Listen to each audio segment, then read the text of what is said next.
하나님 말씀은 사도행전 1장 8절입니다. 사도행전 1장 8절 한 절만 같이 보겠습니다. 오직 성령이 너희에게 임하시면 너희가 권능을 받고 예루살렘과 온 유대와 사마리아와 땅끝까지 이르러 내 증인이 되리라 하시니라. 아멘. 자, 오늘은 언약의 여정 세 번째입니다. 언약의 여정 영혼.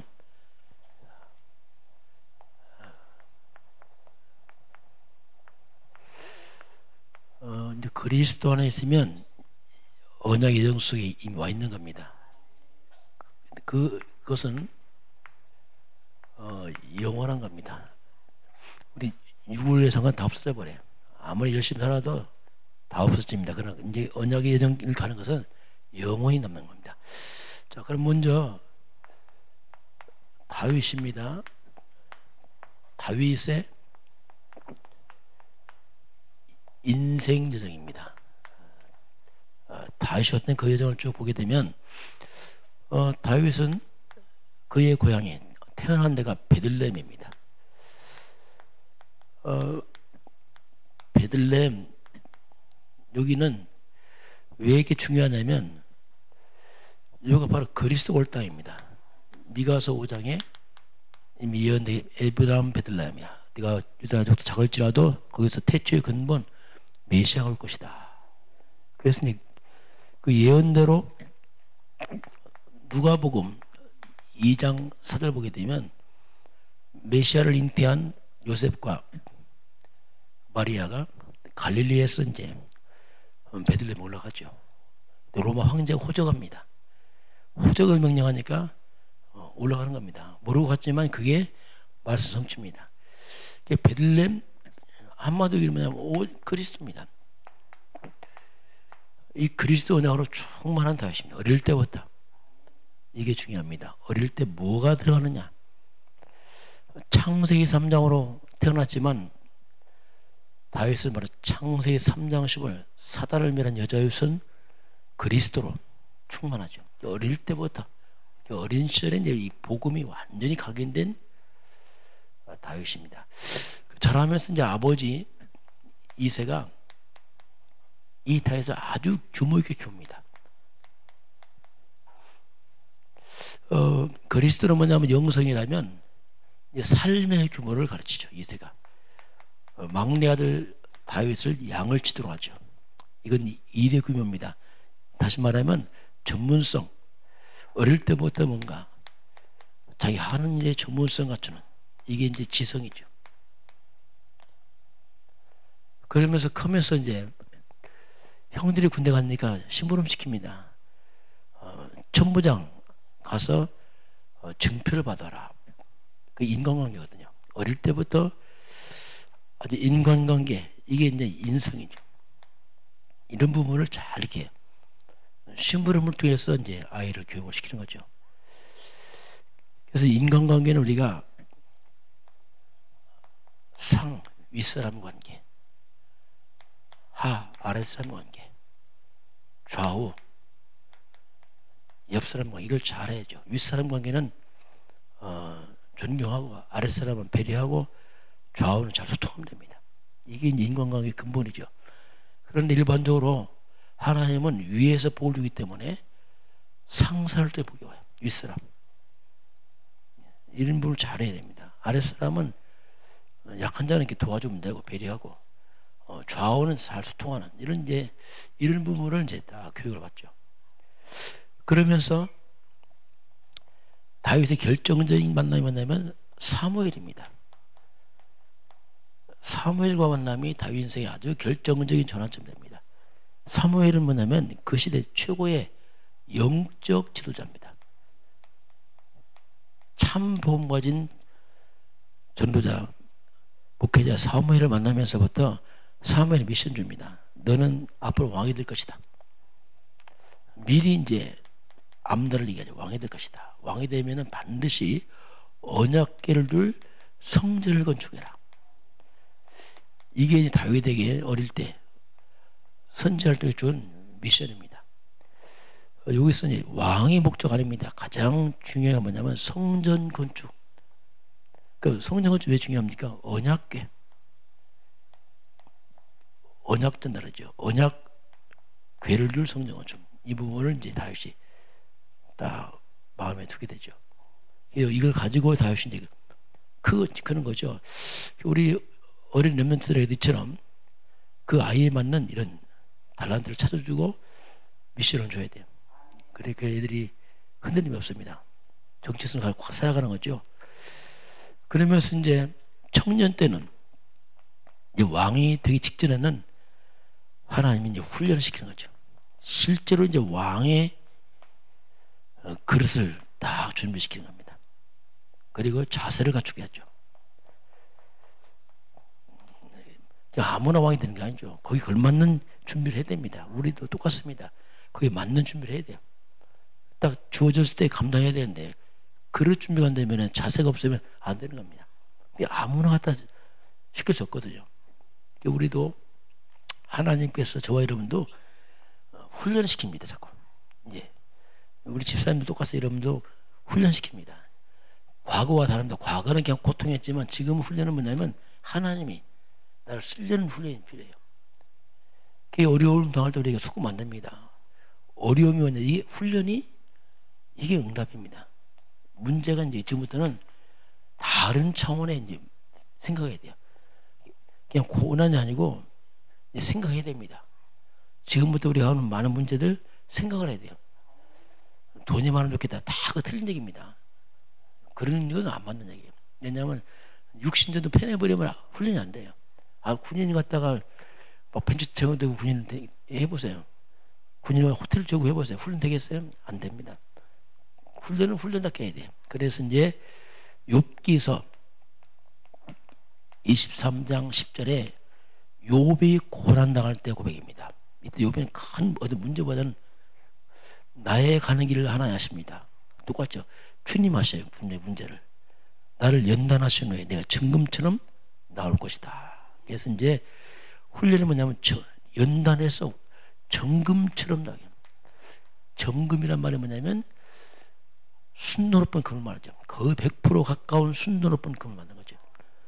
금은 찌꺼기가 많이 낄수록 금이 안 좋은 거거든요. 그래서 모든 하나님 쓰기에 합당치 않은 모든 찌꺼기 불순을 다 제거시켜버려요. 그래서 이제 이 금을 용광로에 다 집어넣어버려요. 녹여서 쓰는 거죠. 이때는 쉽지 않죠. 왜냐하면 내가 다 녹아서 없어져야 되니까 나는 죽어서 해야 돼요. 훈련할 때 특징이 뭐냐면 나는 죽었습니다 해야 돼요. 고개를 팍 수그려야지 훈련할 때 고개 뽀뽀해서 먹게 되거든요. 안 되거든요. 훈련은 대신 못 해줍니다. 내가 하기 때문에 이때 아무도 못 도와줘요. 왜냐하면 훈련이니까. 군대 간 아들 부모가 쫓아가 도와주면 못 도와줘요. 이때 하나님 1대1로 서서 이제 자신을 점검하면 됩니다. 이런 시간표가 각자에 다 있습니다. 그건 아무도 대신 못하는 이제 이때는 뭐냐면 어떤 고통이보다는 굉장히 이제 비전 가지고 왕이 될까 바로 하는 훈련이기 때문에 다르죠. 맹목적 고난이 아니고 이제는 지금부터는 당하는 것은 이제는 진짜 지난 과거 하나님 몰아왔던 많은 것들을 불신앙과 이런 것들을 다 빼는 작업을 하는 것입니다. 이런 걸 잘 통과해야 돼요. 그러면 나의 여정입니다. 다윗이 간 여정이 나면 나의 여정. 나는 우리가 먼저 절대 언약이에요. 절대란 말은 뭐냐면 하나님께서 나옵니다. 뭘 우리가 꼭 잡아야 되는가? 절대 언약 약속이 있어요. 그게 창세기 3장 15절입니다. 이게 인간의 첫 언약입니다. 아담에게 바로 준 거예요. 아담의 후손이 무너지자마자 바로 하나님이 여자의 후손을 말씀합니다. 여자의 후손이 와서 사탄을 다 멸할 것이다. 절대 언약이 뭐냐면 구약시대 여자의 후손이지만 신약에 넘으면 마태복음 16장 16 주는 그리스도시요 살아계신 하나님의 아들이십니다. 당신 예수님은 메시아 그리스도십니다. 당신 예수는 여자의 후손 오신 우리의 구원자 그리스도입니다. 이 고백입니다. 이 그리스도는 뭐냐면 인간의 풀순 문제, 죄 문제, 사단 문제, 지옥을 완전 해결하시고 빠져나와서 다시 하나님으로 시작하는 길이 그리스도예요. 이게 절대입니다. 두 번째는 뭐냐면 절대 여정입니다. 절대 여정이라는 뜻이 뭐냐면은 우리가 인생길을 가는데 절대 언약 잡은 자 가는 여정을 말합니다. 그래서 이것은 절대 여정을 가려면 크게 만남이 중요합니다. 만남. 우리가 보고 모르잖아요. 그래서 만남이 중요해요. 또 성도들은 참된 복음 가진 전도자와 만나야 돼요. 목회자와 만나는 게 가장 중요해요. 그럼 만나지 못하면 알 수가 없잖아요, 우리가. 그래서 이제 사무엘을 다윗이 만난 것처럼 이렇게 이제 이 만남이 통해서 내 인생이 이제 드디어 하나님과 함께하는 여정이 시작되게 됩니다. 이게 그래서 이게 뭐냐면 인생 전환점이에요. 뭔가 이때 다윗처럼 딱 시작이 됩니다. 그 전까지는 헤매는 거예요. 길을 모르니까. 그렇게 하다가 절대 목표가 있어요. 뭐가 절대 목표입니까? 이 언약을 깨닫고 나니까, 복음을 알고 나니까 복음을 반드시 우리 후대들에게 전달을 시켜야 돼요. 전달 안 하면 그 아이도 또 고통당합니다. 우리가 당한 고통 또 당해야 돼요. 왜냐면 모르니까. 이건 뭐 어떻게 할 수가 없어요. 그래서 이건 후대에게 우리가 전달하는 것, 이게 절대 사명이에요. 이거 안 하면 다음 세대 끊어지면 교회 다 없어집니다. 우리가 이 부분에 눈을 떠야 돼. 네 번째는 뭐냐면 절대 능력. 이 말이 뭐냐면 이런 영적인 것은 우리 힘으로 못합니다. 하나님의 능력으로 하는 겁니다. 그래서 하나님의 성령의 역사지 이건 지식으로 깨달을 수 없어요. 어떻게 지식으로 합니까? 그래서 이게 바로 오직입니다. 오직 성령이 임하시면, 예수님 말씀, 성령께서 깨닫게 하고 알게 하십니다. 이것이 이제 나의 여정입니다. 자, 그런 가운데 오늘 언약의 여정, 영혼을 같이 해보겠습니다. 자, 우리가 이제 언약이란 말이 뭐냐면 크게 그리스도, 그분이 예수입니다. 우리가 그리스도 예수 안에 오면서 내 언약 밖의 여정에서 이제 언약 안으로 딱 들어왔어요. 이제부터는 그리스도와 함께 가는 여정입니다. 그러니까 이제 여러분 모든 것은 여정이란 말이면 나그네 길이란 말이에요. 과정. 어떤 문제도 과정이지 거기에 속으면 안 돼요. 응답도 과정이지 전부 아닙니다. 실패도 과정이지. 그래서 우리가 속으면 안 돼. 모든 과정이 언약을 성취하는 과정이지 거기에 빠지면 안 돼. 또 축복에 빠지면 안 돼요. 왜냐하면 우린 축복이 다윗도 왕의 목적 아닙니다. 성전 건축 위에 왕을 세웠지. 왕이 됐으니까 야 좋다고 주저앉으면 안 된단 말이에요. 그 과정이라면 여정이지. 자, 그래서 이제 이때부터 이제 하나님께서 나와 함께한 여정이 된 겁니다.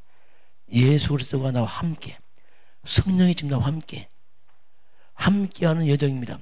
우리가 함께를 누려야 돼요. 24. 자, 하나님이 나와 함께하는구나. 여호와는 나의 목자시니 내게 부족함 없다. 이 고백처럼 하나님이 나와 함께하는구나. 예수 그리스도께서 나와 함께하는구나. 그 하나님 나와 지금 성령으로 함께하는구나. 그러니까 24를 우리가 잘 누려야 돼. 우리 자꾸 일부터 하면 안 됩니다. 누리는 겁니다. 함께하는구나. 어떤 문제 와도 함께하는구나. 늘 그 생각하면 하나님 함께하는구나. 이렇게 24 하나님 함께 누리게 되면은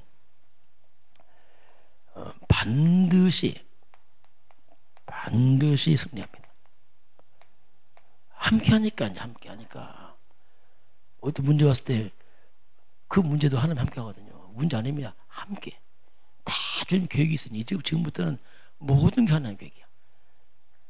왜? 함께 하시니까. 이걸 누리게 되면 나는 사라지고 그리스도 하나님 성령을 누리니까 나도 모르게 나와 상관없이 하나님의 능력이 나타나기 시작합니다. 왜? 내가 아니니까. 이걸 우리가 25시라고 해요. 25란 말이 뭐냐면 내 시간이 아니란 말이에요. 이건 하나님의 역사다. 이건 이렇게 나타나기 시작합니다. 이야, 그러니까 다르죠. 이제 완전 딴 길을 가는 거죠. 하나의 능력으로 사는 삶으로 이제 딱 뒤바뀌어 봅니다. 이렇게 되면 어떤 일이 벌어지냐면 뭔가 사람들이 봅니다. 야, 저 사람 하나님 함께 하는구나. 그러면은 뭔가 분명히 증거가 오기 시작해요. 서서히. 그 증인으로 서는 거죠. 이때 사람들이 따라붙어요. 살려고 따라와요. 저 따라가야겠다. 그럼 나도 모르게 내 주변의 사람들이 나에게 따라왔어. 내가 말할 필요 없어요. 따라와요. 그들이 살려고 따라옵니다. 이렇게 바뀌어버려요. 이렇게 연약한 내가 이렇게 그리스도와 함께 24 누리고 있으니까 나는 옛날 옛사람은 사라지고 새로운 그리스도와 함께하는 내가 있으니까 능력 나타나죠. 이게 이제 25 말이 하나님 능력 25. 그런데 이렇게 함께해서 오는 이 증거들은 뭐냐? 특징 이것은 영원합니다. 영원한 거예요. 왜? 하나님 함께는 영원한 겁니다. 이건 없어지지 않습니다. 그냥 먹고 살아야 될 것은 다 없어졌지만 하나님 함께하는 것 같은 모든 것은 영원한 거예요. 신기합니다. 심지어 내가 냉수한 것도 영원한 거예요. 하나님 다 옛날에는 그냥 썩어질 것 없을 것 다 없었지만 이런 단 한 개도 버릴 게 없어요. 주님 함께하면서 하는 모든 것들은 영원해요. 그러니 우리 삶의 모든 것들이 완전히 바뀐 거죠. 자, 그래서 지금 시대가 정신병 시대입니다. 정신병. 갈수록 많아져요. 정신병, 중독, 자살 시대가 와요. 지금 와 있고 더 심해집니다. 정신병. 이 정신병은 뭔가 정신이 지금 혼란이 왔단 말이에요. 정체성이 상실했단 말입니다. 뭔가 그 마음 영혼 속에 뭐가 잘못 들어온 거죠. 그래서 이 정신병 근본은 바로 사탄 역사입니다. 이게. 어떻게 정신을 치유하겠어요? 흑암 역사인데요. 그래서 자꾸 재앙이 옵니다. 이것이 알고 보니까 이게 지옥병이라. 자, 이런 것들은 절대 과거를 안 됩니다. 이건 웃을도 안 돼요. 이건 뭐 손도 못 쓰는 문제입니다. 세상은 잘 사는데 자꾸 이런 정신 문제, 이런 재앙이 막 밀려온단 말이에요. 그래서 이것을 막는 것은 오직 하나밖에 없어요. 오직 그리스도라는 그 말이에요. 오직 그리스도만이 이걸 막거든요. 그래서 이제 결국 복음 가진 자만이 이걸 해결합니다. 결국 교회가 이걸 해결해야 되는데 교회가 복음 힘이 하니까 해결을 못하는 거예요. 너무 교회가 복음이 약해, 힘이 대충해, 엉뚱하다 보니까 전혀 이걸 못 먹어요. 그래서 오직 복음 가진 자, 이걸 복음을 가진 자들, 이 복음을 전하는 자, 이들에게. 그래서 이 시대는 점점 이렇게 무너져 가는데 교회가 이 사명을 감당했는데 이 복음 가진 교회, 그 복음 가진 그 성도들이 이들에게 하나님께서 한마디로 말하면 하나님은 세상을 맡기는 거죠. 그 교회 성도들에게 지역을 맡기는 겁니다. 왜? 살으니까, 그렇게 살아야 되니까. 결국 이제 복음 맞은 사람들, 그런 교회들에게 이걸 맡겨서 살리게 합니다. 우리 명성교회는 이게 있거든요. 그래서 이제 아무나 교회 오는 건 아니에요, 솔직히. 하나님이 택한 사 보게 합니다. 이거. 아무나 못 듣거든요. 복음 안 들리게 돼 있어요. 그래서 이제 우리 교회가 결국 이제 최소한 지역 살려야 되거든요. 이 교회 삶이죠. 그래서 이 정신 문제, 이런 재앙, 많은 흑암, 범죄, 타락만을 무너뜨려 버려야 돼요. 살려야 돼, 살려. 이게 교회가 할 일이죠. 그래서 이제 이런 일들은 뭐냐, 특징이 영원한 거예요. 이건 영원한 겁니다. 두고두고 남는 것이고 또 전달의 후대까지도 가야 되고 계속해서 다 살리는 그 여정을 이제 좋아하는 가고 있습니다. 그래서 우리는 이 길이 바뀌었단 말이에요. 이제는 하나님이 나를 끌고 갑니다. 내가 끌려가기도 하고 끌고 가기도 하고 그러면 쭉 가기 때문에 이제는 다른 차원의 삶을 사는 그 축복된 인생이 되길 저는 축원합니다. 기도하겠습니다. 하나님 감사합니다. 저와 우리 온 성도들 함께하는 백성들이 언약 여정 속에 들어와 있습니다. 24 함께 누리게 하시고 25 하나님 능력 나타나게 하시고 이 모든 것은 영원한 것임을 깨닫게 하사 오늘 하루도 우리가 그 삶 속에서 하나님 증거를 보도록 축복하여 주옵소서. 지금은 주 예수 그리스도의 은혜와 하나님 아버지의 그 놀라우신 사랑하심과 성령이 함께 하시고 인도하시고 충만케 하시며 주 앞에 경배하는 모든 백성들 머리 위에 이 나라의 민족과 저 북녘 땅과 237 나라 위에 지금부터 영원까지 함께 있을지어다. 아멘.